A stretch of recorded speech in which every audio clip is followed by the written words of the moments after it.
Assalamualaikum. Halo adik-adik.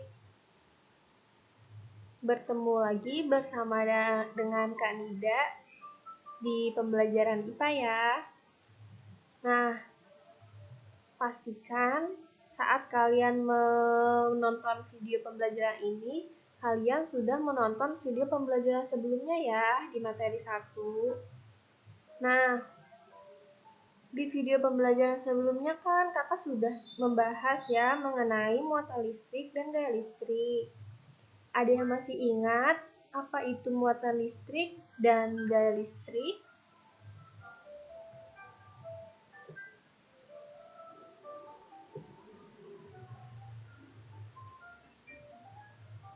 Nah, kenapa sih kakak menanyakan hal tersebut? Karena pada video pembelajaran ini kita akan membahas mengenai hukum Coulomb.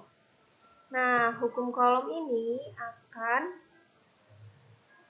ada kaitannya nih dengan muatan listrik dan gaya listrik. Jadi kalian jangan melupakan materi sebelumnya ya. Kakak akan mengulas sebentar. Jadi, muatan listrik itu terdiri dari 2 macam, yaitu muatan positif dan muatan negatif. Sedangkan gaya listrik adalah gaya yang ditimbulkan oleh muatan listrik.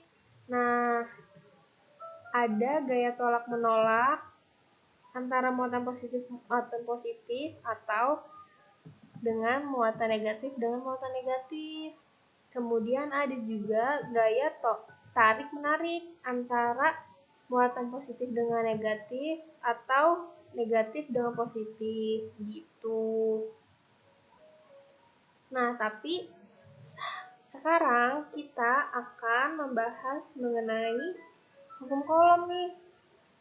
Nah, sekarang kita akan bahas mengenai besarnya gaya listrik yang terjadi pada 2 benda yang bermuatan. Itu adalah hukum Coulomb.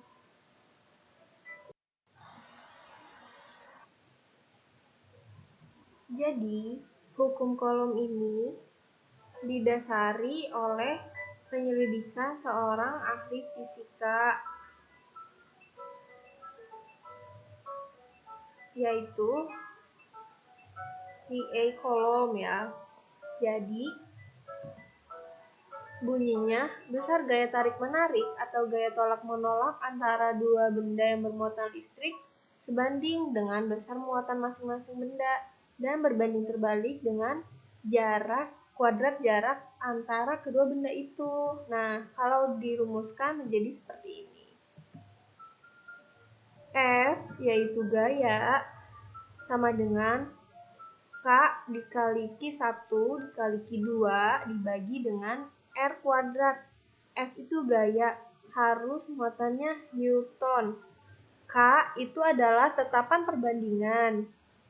Nah, K ini sudah ada nih nilainya, yaitu 9 kali 10 pangkat 9 Newton meter kuadrat per Coulomb kuadrat.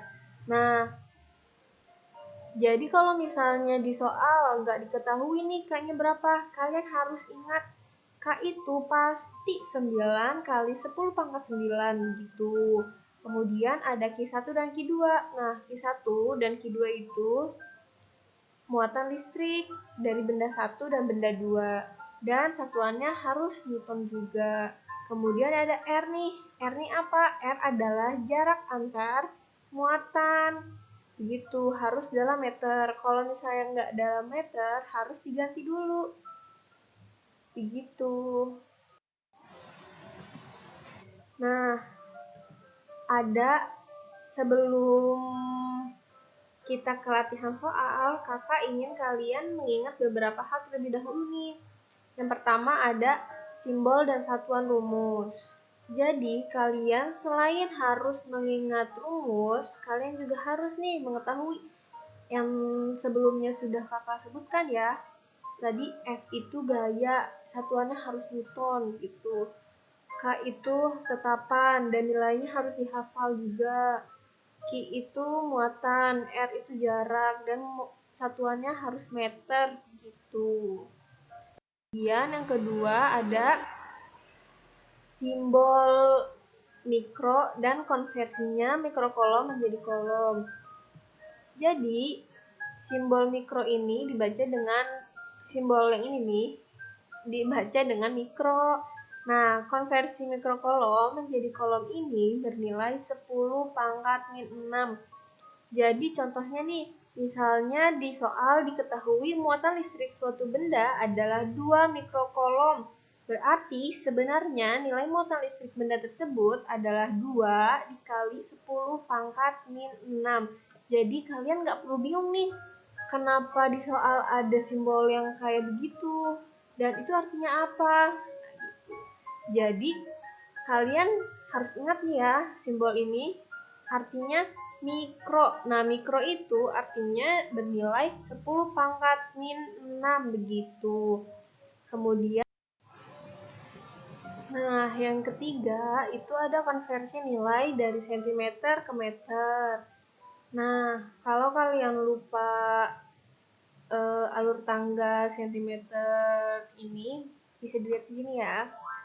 Jadi, setiap naik satu tingkat itu dibagi dengan 10. Nah, misalnya nih, dari sentimeter ke desimeter. Dari 1 cm itu dibagi 10, berarti sama dengan 0,1 desimeter. Nah, kalau misalnya dari desimeter ke meter, itu berarti 0,1 desimeter yang tadi dibagi 10 lagi nih, berarti sama dengan 0,01 meter. Nah, kalau misalnya mau dari sentimeter langsung ke meter, berarti harus dibagi dengan 100. Kenapa 100? Karena naiknya 2 tingkat. Kalau naiknya 2 tingkat, berarti dibagi 100. Kalau naik 1 tingkat, berarti dibagi 10. Kalau naik 3 tingkat, berarti dibagi 1000 begitu. Jadi nolnya tinggal tambahin nih kalau naik 1 tingkat, 2 tingkat, 3 tingkat gitu. Nah, 1 cm dibagi dengan 100 itu sama dengan 0,01 meter. Sama aja kan gitu. Terus, kalau misalnya yang naik, yang turun, setiap 1 tingkat itu dikali dengan 10. Jadi misalnya dari meter ke desimeter. Misalnya 1 meter dikali 10 sama dengan 10 desimeter. Kemudian, kalau dari desimeter ke sentimeter, itu berarti kali 10 juga. Sama kayak yang tadi ya. Jadi kalau misalnya dari meter ke sentimeter, itu kan turunnya 2 kali. Berarti nolnya ada 2.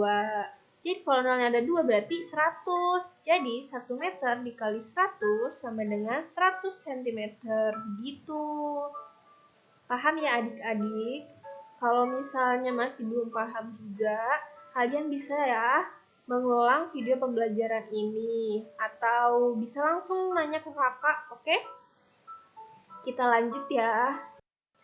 Nah, yang keempat itu ada notasi ilmiah. Kakak sebelumnya sudah mengingatkan kalian ya saat pembelajaran tekanan zat padat. Kalau masih ingat, alhamdulillah. Semoga masih ingat ya. Nah, kakak ulas lagi pada pertemuan ini. Jadi, kalau 0,1 berarti 1 kali 10 pangkat min 1. Kalau 0,01 berarti 10 pangkat min 2. Jadi kalian perlu lihat angka di belakang komanya ada berapa. Oh, ternyata 1. Oh, berarti 10 pangkat min 1. Terus 0,01, angka di belakang koma ada berapa? Ada 2. Oh, berarti 10 pangkat min 2. Angka di belakang koma selanjutnya nih, angka di belakang koma ada berapa? Ada 3 angka. Oh, berarti 1 dikali 10 pangkat min 3. Kenapa 1 kali 10 pangkat min 3? Karena di sini 0,001 gitu. Dan seterusnya. Nah, kalau misalnya yang positif, seperti 10 nih. 10 itu notasi ilmiahnya sama aja kayak 1 kali 10 pangkat 1. Nah, kalau 100 itu 1 kali 10 pangkat 2. Jadi ngikutin nih angka setelah angka 1 tuh 0 setelah angka 1 tuh ada berapa? Oh, ada 2. Berarti 1 kali 10 pangkat 2. Kalau misalnya 1000, nah angka 0 setelah angka 1 berapa?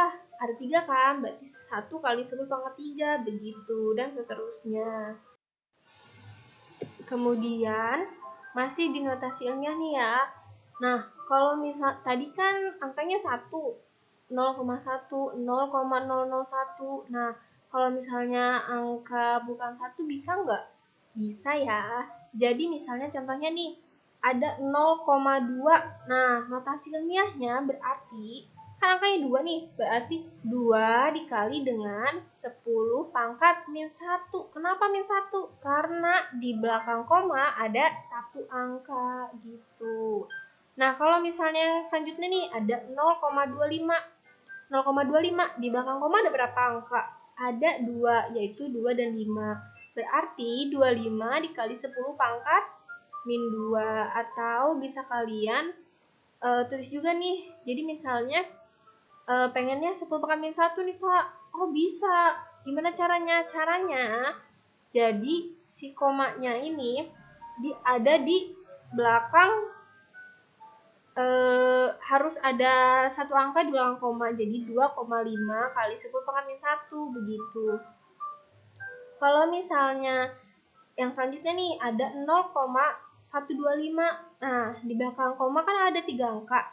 Berarti jadinya 125 dikali 10 pangkat min 3. Atau bisa kalian tulis nih dengan 1,25 kali 10 pangkat min 2.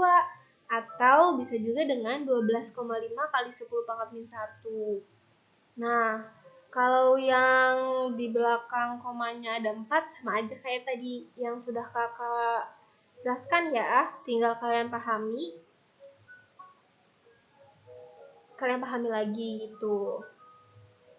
Kalau kalian masih belum ngerti, boleh banget kalian nonton terus video pembelajaran ini mengenai notasi ilmiah terus menerus sampai kalian paham, karena selanjutnya notasi ilmiah ini akan kalian pelajari lagi gitu untuk bab-bab selanjutnya dalam perhitungan.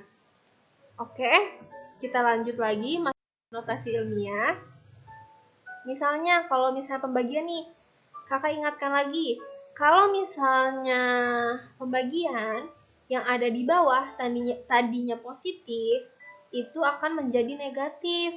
Nah, kalau tadinya negatif akan menjadi positif. Nah, kalau di contoh soal ini, misalnya 10 pangkat min 4, 10 pangkat min 2 dibagi 10 pangkat min 4 sama dengan 10 pangkat min 2 dikali 10 pangkat 4. Nah, yang berwarna merah nih 4. Tadinya minus menjadi positif. Ingat ya adik-adik, kalau tadinya min negatif, kalau pindah ke atas itu jadinya positif. Jadi tinggal kita jumlahin aja nih. 10 pangkat minus 2 ditambah 4 sama dengan minus 2 tambah 4 berapa? 2 kan? Jadi makanya 10 pangkat 2. Ingat lagi ya adik-adik. Di notasi ilmiah yang pertama kali kakak bahas, 10 pangkat 2 itu berarti nolnya ada 2. Berarti 10 pangkat 2 adalah 100. Begitu. Kemudian contoh selanjutnya ada 2 kali 10 pangkat min 5 dibagi 10 pangkat min 6. Nah, berarti 2 dikali 10 pangkat min 5 dikali 10 pangkat 6. Ingat ya adik-adik, min 6 kalau naik ke atas jadinya 10 pangkat 6. Jadinya positif gitu. Seperti yang contoh sebelumnya, berarti tinggal 2 dikali 10 pangkat min 5 ditambah 6. Nah, min 5 tambah 6 berapa? 1 kan? Nah, berarti 2 dikali 10 pangkat 1. Ingat ya adik-adik, 10 pangkat 1 itu berarti 10. Nah, 2 dikali dengan 10 itu sama dengan 20. Begitu. Kemudian contoh selanjutnya nih ada 4 kali 10 pangkat min 6 dibagi 2 kali 10 pangkat min 4. Berarti kita harus membaginya dulu nih. 4 bagi 2 berapa? Oh, 4 bagi 2 itu 2, Kak. Oke. Di sini ada angka 2 kan selanjutnya. Nah, kemudian 10 pangkat min 6 dikali 10 pangkat 4. Ingat ya, kalau misalnya negatif, kalau ke atas jadinya positif.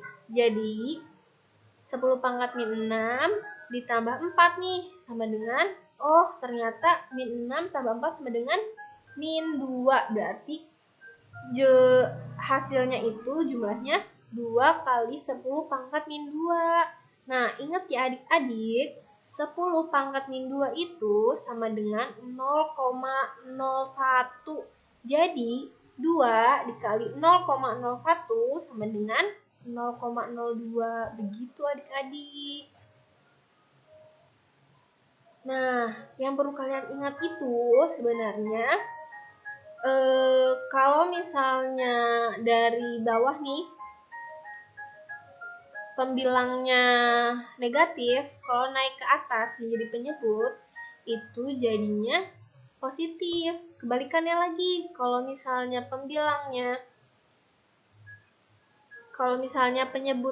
penyebutnya positif, naik ke atas jadi pembilang, berarti jadinya negatif begitu. Oke adik-adik, semoga paham ya. Nah, kalau kalian sudah mengingat nih dan memperhatikan hal-hal yang perlu diingat dan diperhatikan ini, kalian bisa nih mengerjakan soal latihan hukum kolom dengan baik. Begitu. Semoga sih kakak harap kalian lancar mengerjakan soal hukum kolom ini. Oke, sampai jumpa di video selanjutnya. Semangat!